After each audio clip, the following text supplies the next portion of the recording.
We can cross now to Greenland's Minister of Industry, Raw Materials, Mining, Energy, Law Enforcement and Equality. That minister is Naaja Nathanielsen. Thank you very much indeed for taking the time to join us here on Arabiya English. Thank you for having me. I just want to ask you, when you hear about reports like this, when you read the headlines like this, President Trump, it would appear trolling Greenland and other countries as well, putting the US flag on your country in that map. How does it go down with you and your ministerial colleagues there in Greenland?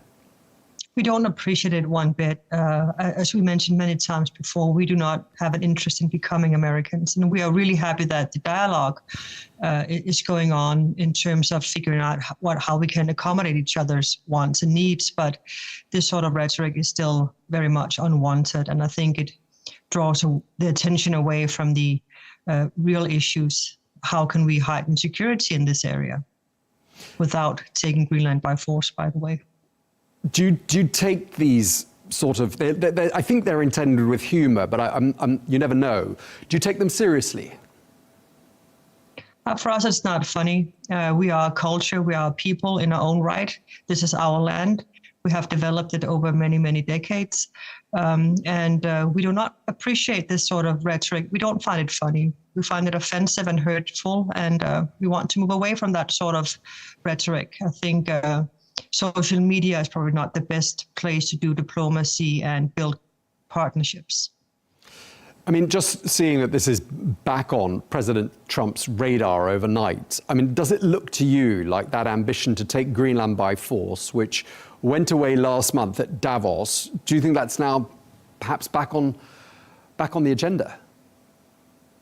We don't have any indications of that. We do know that the working group between a trilateral working group with Denmark, Greenland, and the US is progressing. They're talking about different issues, and we will let them do the dialogue. And as far as I know, we still have scaled back the rhetoric a bit, and we have taken some steps down the conflict ladder. So I think we are right now in an okay place. Problems are not solved. I don't know when they will be, but I don't think we're at the same level that we were in the beginning of January. Okay, I mean, the White House quite often cites security reasons as being the reason for their wish to control Greenland. Do you think it's security, or do you think it's more about minerals? Well, I think there's more than one narrative at play, and I don't think you really can look at the world's problem and just find one singular reason or solution for the problems we face globally. So, of course, there's also more than one thing at play in Greenland. Absolutely, national security is an issue we're discussing, and then we understand that we are part of the American national security interest sphere. We do get that, and we do want to work with the Americans trying to figure out how can we maybe safeguard for the future, how can we ramp up monitoring of the Arctic.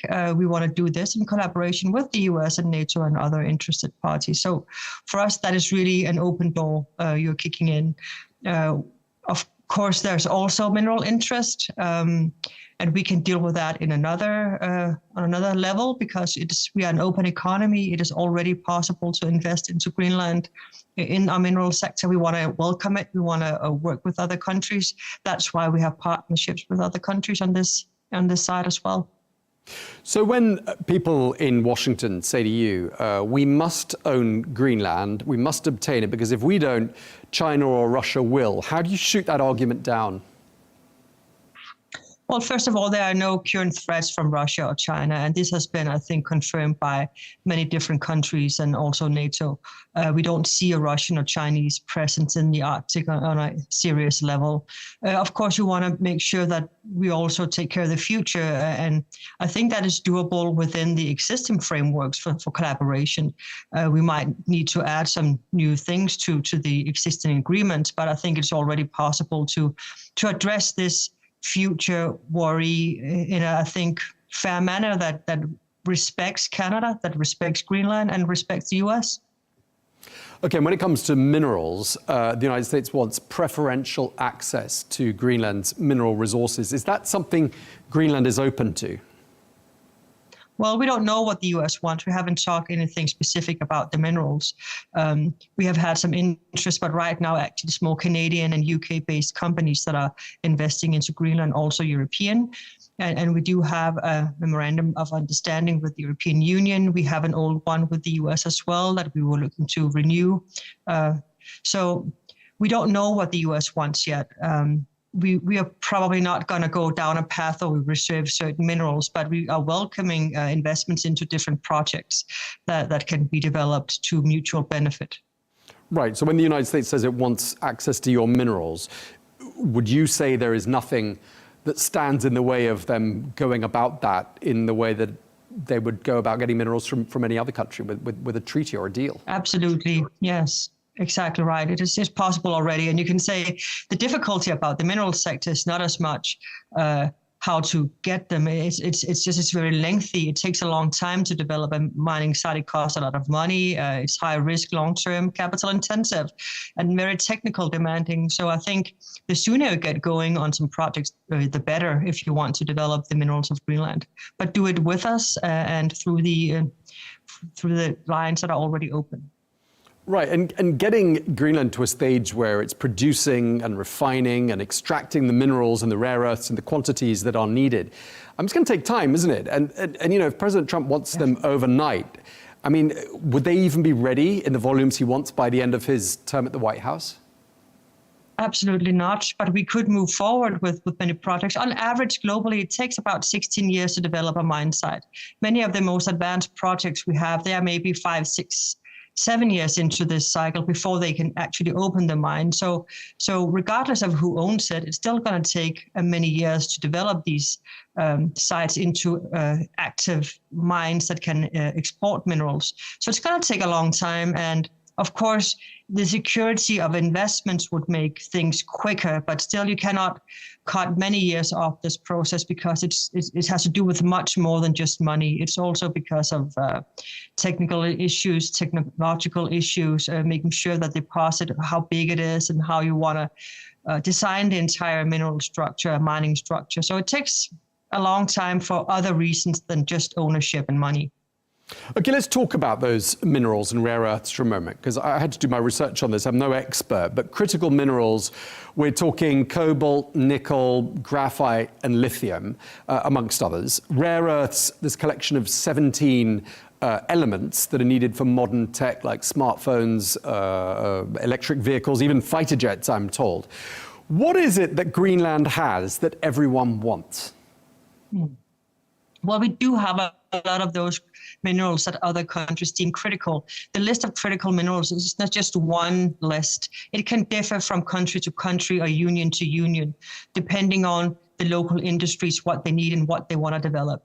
So we do have a lot of those minerals that other countries deem critical, but it's not the same as we know exactly how big these deposits are. And still, it's going to take a long time to develop them, as I mentioned, on average 16 years. So we have the materials in Greenland. We still need to know a lot more about them, and that requires that companies are willing to move in and they can find investors who are willing to help them. And the thing about minerals is we have for a long time, I think, left the development to the first part of the value chain, but they stand with all the risk, and that is a lot to put on the first part of the value chain, especially when it's the countries that want to import them. So we've been trying for some years to say to mineral importing countries, please help the companies in the first part of the value chain to make this project get off the ground, because it takes a long time to do so when you're on your own. And it's a daunting task once you just find the mineral. There's a lot of work to be done that costs a lot of money, takes a lot of time. So it can only be done in collaboration, I think, with mineral importing countries and then investors that are willing to put money into this. Right, and you're making it sound like it's not yet clear what sorts of quantities and what numbers, what sort of level of deposits are down there in the earths of Greenland, in the ground of Greenland. But do you think it would be an exaggeration to say that Greenland is sitting on top of a metaphorical gold mine? Well, we do have gold. So not only metaphorical, but of course, it all depends. It all depends on what the world requires. And a lot of Greenland is unmapped still. And because it takes 16 years on average to develop a minerals mine, you need to have activity in all phases of mining, from the very beginning to the mines itself. And that's why we really need also investments into the mapping of Greenland, figuring out what do we have, what quantities do we have, who could it be interesting for? And in that hold that development, we want outside investors, also countries to collaborate with. So there are already ample opportunities for other countries to move in and do investments in Greenland. But they should note that it does take a long time, and it's not a quick fix to any problems. And the industry knows this, and many politicians knows this. So it's right now you see a lot of countries trying to make deals with a number of countries that export minerals, to try to make sure they have what they need in the future as well, because the green transition is so mineral demanding, and because the world is getting more insecure also. Right, and obviously in terms of reaching full capacity when it comes to extracting and mining these valuable commodities, I mean, what sort of percentage, if 100% is full capacity, where is Greenland now when it comes to extracting those minerals? Well, not only the first percent. We are so much of Greenland is still unmapped, and we have one active mine. By the end of this year, we hope to have 2 active mines. One is anorthosite, which is a product you use in industry for paint and so on, and the other is gold. And I hope that within the next 5 to 10 years, you will see at least 3 other mines open. But that is how slow it works. And then we still have some projects in pipeline that might evolve within the next 10 to 15 years. And that is not just that's also just scratching the surface of what we've got here. So it's not a quick fix to anything, and it will take a long time to develop. We are what you call a greenfield country when it comes to mining. We are still in a very learning curve. Right, and when people say you have to choose the US or China, I mean, you can have both, can't you? Well, China is really not interested in Greenland when it comes to investments into the mineral sector. They are active, as I understand, 2 minority shares in some companies that are both in active and in courts, battling actually the government of Greenland. So there's not a lot of success for Chinese investments at the moment.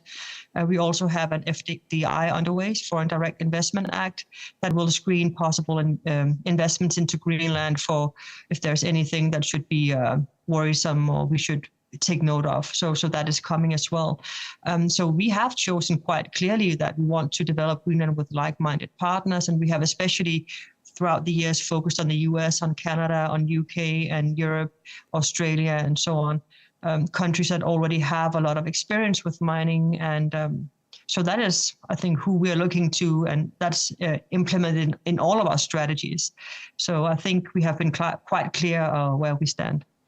Madam Minister, the narrative from Washington sometimes can be sort of deciphered as such that Greenland's mineral wealth is at risk from China. You're making it sound like that really is not the case. That's not what I see. I don't see it anywhere. I don't see it in the ownership profiles. I don't see it in the investor profile. I don't see it when I look out the window and meet our business sector. We don't have any Chinese investments here. I do appreciate the the export we have in the fishing industry to China. That is makes up a lot of our economy. But I don't see any Chinese investments into Greenland on any serious level. As I mentioned, there are 2 companies that are both inactive and fighting the government of Greenland in court. That is the only known Chinese investments that I am aware of. Now, minerals and mining it falls under your it's your mandate as minister. You cover those areas. There is a school, isn't there, in Greenland, the Greenland School of Minerals and Petroleum. I'm just wondering whether President Trump has inadvertently helped trigger a whole new, fresh level of interest in mining and minerals there in Greenland. No, not really. I mean, the industry we have that is booming is actually tourism, and that's where a lot of people are interested in working. We do have local involvement in the mineral sector as well, of course, but not on a very booming level right now. As I mentioned, we have one mine in action and another one upcoming.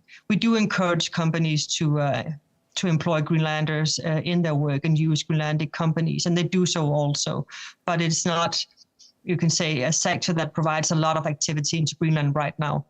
We don't really detect a big effect on mineral sectors from the mineral sector in a national treasury yet. We see it in the local communities where it actually provides a lot of income, but not on a national level yet. And therefore, we don't see a lot of Greenlanders seeking employment in those sectors yet. They're focused on the fisheries and tourism, especially. They could stand to become extremely rich as a result of these minerals, couldn't they? At some point, it's, as I mentioned, it's very far down the line, and it's going to take a long time. If you look at quick gains, you are looking into the fisheries and tourism sectors as the most likely to develop quickly within the next couple of years in a positive direction. We also have energy sector that we are trying to develop with new commercial projects with hydropower potential. So we do have different things on the table, the mineral sector definitely being one of them. But as I mentioned, it's a very slow moving sector. So there are no quick gains in that sector. It is a long-term strategy. Let's move away from mining and minerals as we bring this conversation to a conclusion. Lots of countries have announced that they're opening consulates in the capital, Nuuk. And I'm wondering how people in Greenland feel about the level of solidarity that has been shown towards Greenland by Europe and by others. We are very, very pleased by the great show of solidarity we have witnessed since the beginning of January. A lot of countries came forward, not only European, but other countries as well around the world. It is very heartwarming, and I think we get that this is not just about showing support for Greenland. It's also, you can say Greenland is a showcase of what is really at stake here, that a lot of the old world order is changing, and how do you want to position yourself in the future. Minister, last month at the height of I think we can call it the crisis, you said this, let me quote you: "To all of a sudden find ourselves in the midst of a storm that's about acquiring us like a product or a property, it's really difficult for us," you said. Mm-hmm. How did it feel at the height of the tensions last month? It was awful. There was a lot of scare in the communities. People were afraid. People were quite worried about not only their own livelihoods, but also their kin and the future and what would happen to our country. As I mentioned, we've been building this community over many decades to a good place to live, a great democracy, and the thought of somebody moving in and taking that away and removing our culture was really devastating for all of us. So it was some really difficult times, I would say. Of course, after Davos, I think the tension fell a bit, but still people are worried, and I think a lot of the concern has transcended into some anger also about the whole situation for causing all this anxiety and uncertainty. So you're saying the anxiety lives on, even though perhaps it's not where it was a couple of weeks ago. I mean, did it feel a few weeks ago like there could be an invasion of your country? Is that what scenario people were psychologically preparing themselves for? Well, absolutely, because that was also what was being said from the U.S. administration, that was not off the table. And we had to prepare for all eventualities in the government. So, of course, this was one of the scenarios. As we said to the people, we need to be prepared for all kinds of scenarios. So it was scary, and it was something that was not off the table. Do I believe that will happen? No, I don't, and I hope not. But still, the essentials are not fixed yet. We are still in disagreement with the U.S. administration about the future, as I understand it. When I listened to my own Premier, Jens Frederik Nielsen, he also said it last week. We are not where we want to be in the ongoing discussions. We still have fundamental differences. And so we're still in this dialogue. So, of course, tensions are not exactly low yet. We are still on edge and trying to figure out what the future will bring. And hopefully this dialogue will bring us somewhere better.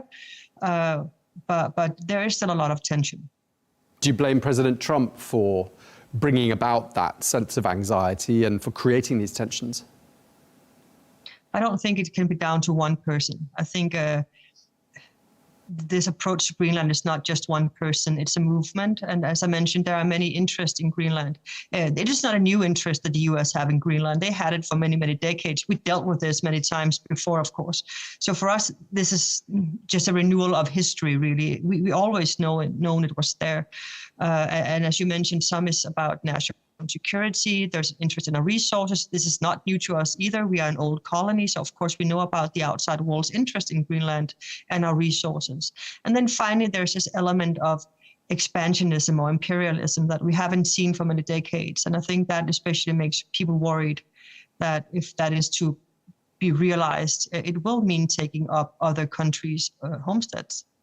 Right, but if we've concluded that it's not about US access to Greenlandic territory for building bases, because they have, you have an open door policy to the US military if they want to set up bases. And if we've agreed that US mining firms will have plenty of access to Greenland's mineral resources, just as they do elsewhere in the world, it does seem, doesn't it, like the only thing left to answer the question why, what motivated this desire to do a land grab or whatever we want to call it, is this sort of imperialistic set of goals. I mean, is that your conclusion?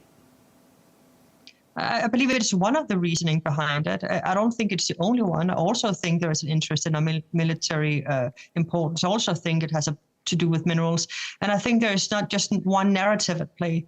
I think it would be easy for us if there was just one reason and one person and you could deal with that. But the world is complex. And I think there are more interests at play here and more groupings working with different agendas. And that's what makes analysis difficult. So right now I place my faith in the dialogue that is taking place in the high-level working group and hope they can shed some clarity over what is really wanted and how can we work with that. That is what we've been aiming at the entire time, clarity. What is it that we can do differently that is not already possible?